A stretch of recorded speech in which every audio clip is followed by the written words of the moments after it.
무자격자인데 너희가 시술을 해가지고 뭐 환자를 고쳤다 뭐 이런 식이 된 거예요. 그리고 막 협박한 거예요. 아주 위협적인 분위기에서 베드로와 요한을 협박했어요. 그런데 베드로가 이렇게 대답을 해요.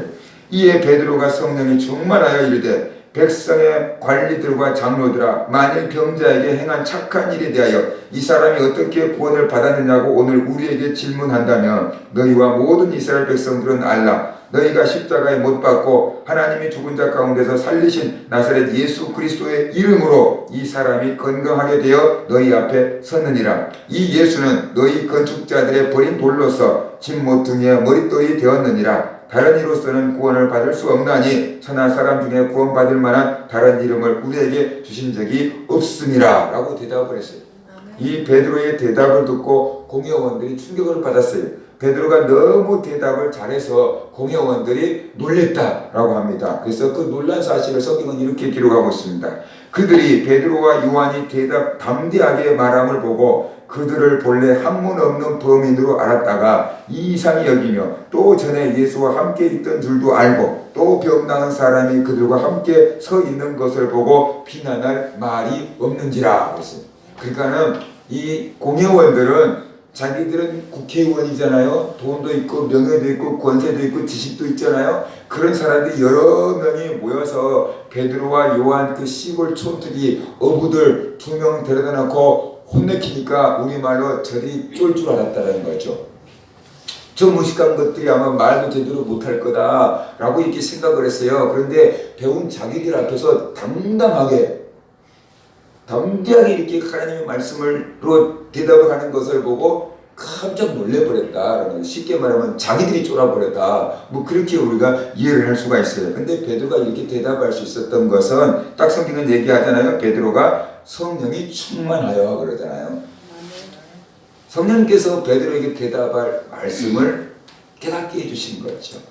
성령이 충만해서 베드로가 이렇게 대답을. 원래 베드로가 이렇게 대단한 언변을 갖고 있는 사람은 아닌데 성령님께서 베드로를 깨우쳐서 그 입에 말을 넣어주니까 베드로가 이렇게 담대하게 얘기를 할 수가 있었던 거죠. 그러니까 이 유대 공회원들은 성령님께서 그렇게 베드로에게 지혜를 주신 줄을 모르니까 저도 오붓 드리고 시골 촌뜨기 드리는데 어떻게 저렇게 말을 잘해? 라고 하고 더 이상 할 말이 없었다 라고 이렇게 말하고 있잖아요.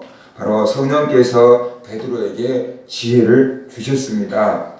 성령께서 베드로에게 지혜의 말씀 은사를 주신 거지요. 그래서 베드로가 이렇게 멋진 대답을 할 수가 있었습니다. 이것이 바로 지혜의 말씀 은사다라고 볼 수 있어요.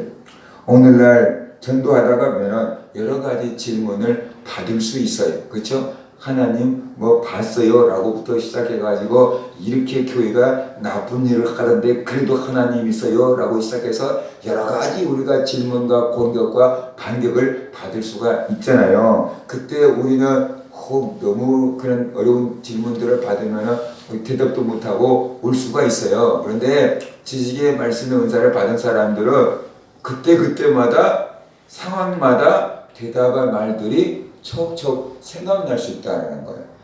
나도 생각도 못한 것이 내 입에서 줄줄 나올 수도 있다는 거죠.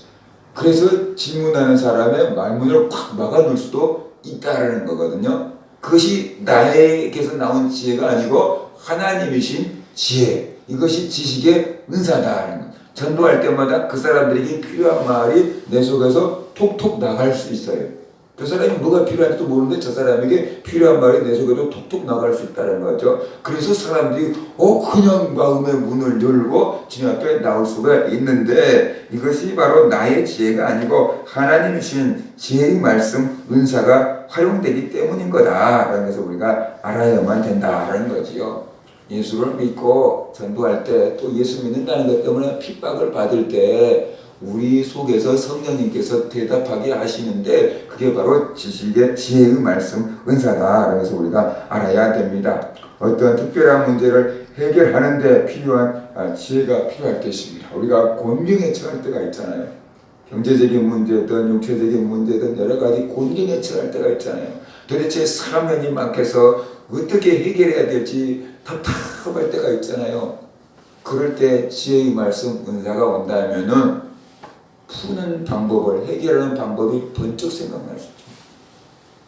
옆에 해결 방법이 있을 수도 있어요. 그런데 내 눈에 안 보이면 어떻게 돼요? 못 찾는 거죠. 도움이 안 되는 거죠. 옆에 우물이 있는데 내 눈에 안 보이면 목말라 죽을 수 있거든요. 근데 지혜의 은사가 있어서 딱 옆에서 해답을 찾아내면 어떻게 돼요? 그걸로 해결하고 나올 수가 있다는 거죠. 그러니까 우리가 살아가다 보면 얼마나 어려운 일들을 많이 당합니까? 도대체 답이 없는 것 같은 그런 문제들을 만날 때가 많이 있잖아요. 그래서 하나님께 해결해 주세요. 해결해 주세요. 라고 우리가 기도할 때가 많잖아요. 해결해 달라고 기도할 수 있지만 하나님 이걸 어떻게 해결해야 됩니까? 지혜를 주세요. 라고 기도할 수도 있어요. 그럴 때 하나님께서 이렇게 해봐라는 지혜를 딱 주셨는데 그대로 했는데 해결되고 풀려버린다 라고 한다 그러면 응답인 거잖아요. 그러니까 우리가 우리 앞에 닥쳐있는 여러 가지 힘들고 어려운 문제들을 해결하고 풀기 위해서 지혜가 필요할 때가 있다는 거죠. 그러니까 우리가 세상적인 지혜도 예를 들어서 구구단 문제라고 해봐요. 그러면 초등학생 정도면은 구구단 문제는 해결할 수 있겠지요. 근데 지수, 함수, 로고 막 이런 문제가 나오면 초등학생들 입장에서는 좀 어려울 수 있잖아요. 그런데 수학 선생님한테 갖다 주면은 그거 풀어낼 수 있는 거잖아요. 근데 어려운 문제인데 지혜가 있는 사람은 아무 문제가 안 돼. 그렇잖아요. 우리가 살다가 보면은 더하기 빼기 그 사칙 연산의 문제 같은 그 정도 수준의 문제를 만나도 우리 입장에서는 되게 어려울 수도 있고, 그죠? 어떤 사람 입장에서는 그냥 풀어나가버릴 수가 있잖아요. 문제는 항상 있는 거예요. 그 문제를 풀 수 있는 지혜가 있느냐 없느냐가 문제인 거죠. 아무리 어려운 문제가 닥쳐와도 그 문제를 해결할 수 있는 지혜가 있다 그러면은 뭐 수능 만점 맞아버리는 애도 있잖아요. 아무리 어렵게 냈다고 해도 그들 입장에서는 만점을 맞아버릴 수 있는 지혜가 있다 그러면 아무것도 아닌 거예요, 이게. 그러니까 우리가 인생을 살아가는데 여러 가지 어려운 문제들을 풍랑을 만나는데 이것을 해결할 수 있는 지혜가 있다 그러면 이것이 절대 문제가 되지 않는다라는 거예요. 근데 그 문제 때문에 우리가 힘들어하고 죽어가는 이유는 그 문제를 해결할 수 있는 힘이 없고 지혜가 없기 때문에 그 문제에 치여서 우리가 죽어가고 있는 거다라는 거예요. 이제 우리에게 지혜가 없는 거지 하나님에게 지혜가 없는 건 아니잖아요. 그러니까 우리는 하나님의 지혜를 구해야 되고 하나님의 지혜를 받으면은 문제를 툭 치고 나갈 수 있고 툭 풀고 나갈 수가 있다는 거죠. 방문이 잠겼지만 열쇠가 있다 그러면은 열고 들어가면 되는 거잖아요. 그죠? 우리가 어려운 문제를 만났다는 것은 환경의 문이 닫혔다는 거잖아요. 내 마음대로 안 된다는 거잖아요. 근데 열쇠가 있다면 그 환경을 어려운 문제를 풀 수 있는 열쇠가 있다면 툭 열고 들어가면 되는 거잖아요. 이것이 지혜의 말씀의 은사인 거다. 그런 거죠. 특별히 하나님의 일을 하고 우리가 믿음을 지키고 복음을 전하고 그것 때문에 핍박을 받을 때 하나님께서 순간순간 생각지도 못한 그런 지혜의 말씀 은사를 주어서 이 문제를 해결하고 풀고 나갈 수 있게끔 해주신다. 그런 거예요. 그러니까는 우리가 보통 지혜 은사 그러면 공부한 학생들에게만 필요한 것처럼 생각이 되고 나는 이제 학교 다 졸업하고 그랬으니 무슨 지혜 은사가 필요하냐라고 생각하고 학생들이 니네들이나 구해라 라고 할 수 있지만 사실 이런 지혜 은사는 학생들에게 뿐만 아니라 학교를 졸업하고 인생을 정말로 이 쓰리쓴 인생을 살아가고 있는 사람들 힘들고 어려운 문제 가운데서 헤쳐나가며 살아가고 있는 사람들에게 더 필요한 거잖아요. 그렇죠? 그 우리에게 필요한 거예요. 학생들 니네들이나 구해라 그 문제가 아니고 우리가 구해야 될 문제인 거다라는 것이에요. 그래서 바로 우리가 하나님께 그 지혜의 은사를 구할 수 있는 그런 성도들 되시기를 바랍니다. 이 지혜의 말씀의 은사를 받으면은 뭐가 좋냐 그러면은 이 전도하는데 굉장히 도움이 많이 되죠. 그래서 변증학이라는 것이 세상 사람들이 기독교를 막 공격해요. 그럴 때 기독교적인 입장에서 그것을 다 변호해내는 그런 학문을 변증학이라고 해요. 그런데 기독교를 변호하는데 굉장히 필요한 은사다라고 이렇게 볼 수 있습니다. 또 핍박 가운데 공산권이나 또 그냥 알라신을 믿는 그런 데서 예수 믿는 사람들이 있잖아요. 예수 믿는 것 때문에 참 핍박을 많이 당하잖아요. 그런데 그 핍박 가운데서 믿음을 지키고 재판을 받을 때 대답할 말, 그 지혜가 필요하잖아요. 그래서 기독교 신앙을 전파하고 내 믿음을 지키는데 굉장히 중요한 은사가 이 지혜의 말씀의 은사다라는 것입니다. 또 우리가 이 고난을 당할 때 인생을 살다 보면 참 어려운 문제들을 많이 당하는데 그때 이걸 해결하기 위해서 하나님의 지혜가 필요하다. 하나님의 지혜가 필요한 거예요. 그러니까 이 하나님의 지혜를 갖고 하나님의 시각에서 이 문제를 바라보면 아무것도 아닐 수 있는데 내 눈으로 이 문제를 바라보면 엄청 큰 문제일 수 있다는 거죠. 쉽게 말하면 이거예요. 우리가 비가 온 다음에 신을 신고 지나가면은 구두를 신고 지나가면은 그 구두가 꼭 눌러서 땅에 푹 꺼질 수 있잖아요. 근데 거기에 이제 빗물이 싹 들어가면은 웅덩이가 되는 거예요. 근데 거기에 개미가 빠지면 개미는 어떻게 돼요? 나 빠져 죽겠다라고 하겠죠. 그렇죠? 이 물에 나 빠져 죽겠네라고 하겠죠. 그런데 조금 큰 토끼 같은 그 정도만 되면 어떻게 되죠? 이건 아무것도 아닌 거잖아요. 우리의 믿음이 커버리고 우리가 지혜가 커버리면은 우리가 닥친 문제는 웬만하면 아무것도 아닌 거예요.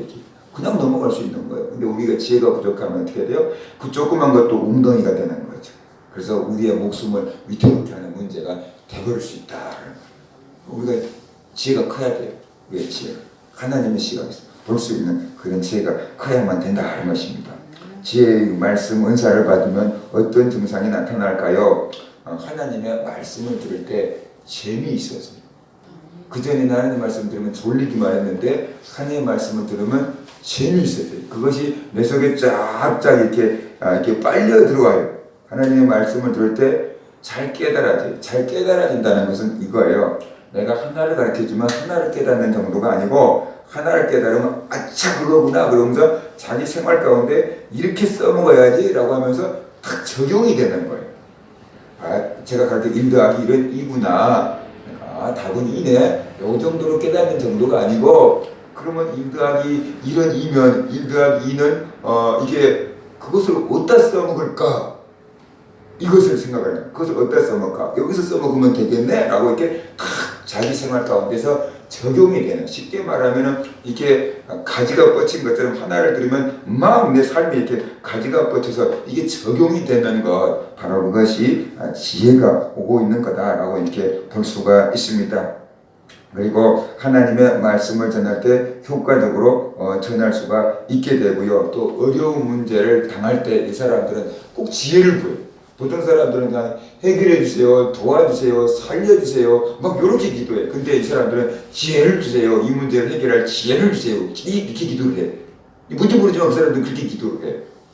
그래서 내가 이 문제가 정말은 나를 죽이기 위해서 온 문제인 줄 알았는데 하나님의 은혜를 주시니까 그 나를 훈련시키라고 오는 문제였어요. 그렇게 생각하고 나니까 그냥 그 문제를 대하는 자세가 확 달라졌어요 라고 얘기하는 거예요. 사람의 시각이 아닌 하나님의 시각에서 문제를 바라봐버리는 그런 통찰력이 생겨요. 그러니까 어떻게 돼요? 다르게 볼 수 있는 힘이 탁 생기는 거거든요. 그게 지혜죠. 그러니까 바로 이런 사람들에게 지혜의 말씀 은사가 오고 있다는 사인이다 라고 우리가 좀 이해를 하면 될 것 같습니다. 그 다음에 지혜의 말씀 은사는 복음을 전하는데 우리가 사용을 해야 합니다. 하나님께서 복음 전할 때 전할 말을 주실 거다라고 믿은 거죠. 우리가 전도할 때 두려운 이유는 어디서부터 시작해서 어떻게 전해야 되지? 뭘 전해야 되지? 막연할 수 있잖아요. 근데 그런 은사를 가지고 있는 사람들은 그냥 툭 하고 시작해보면 그냥 알아서 나오는 거예요. 미리서 다 작전 짜고 계획 짜고 막 이렇게 해오고 나간 게 아니고 툭 만나서 하다가 그냥 입에서 이렇게 나올 수 있어요. 그런 사람들. 보통 사람들은 안 나올 수 있는데 안 나온 사람들은 미리 다 사랑에 대해서 아시니까 그러면서 이렇게 해주는 게 좋아요. 근데 그런 사람들은 요거 갖고 하라면 더 답답해. 요거 없이 그냥 무작위로 만나가지고 그냥 이렇게 오는 걸로 직감적으로 이렇게 하는 것을 좋아해요. 근데 그때마다 생각이 날 수 있어요. 그러니까 이런 사람들은 만나면 하나님께서 하신 말을 주실 거야.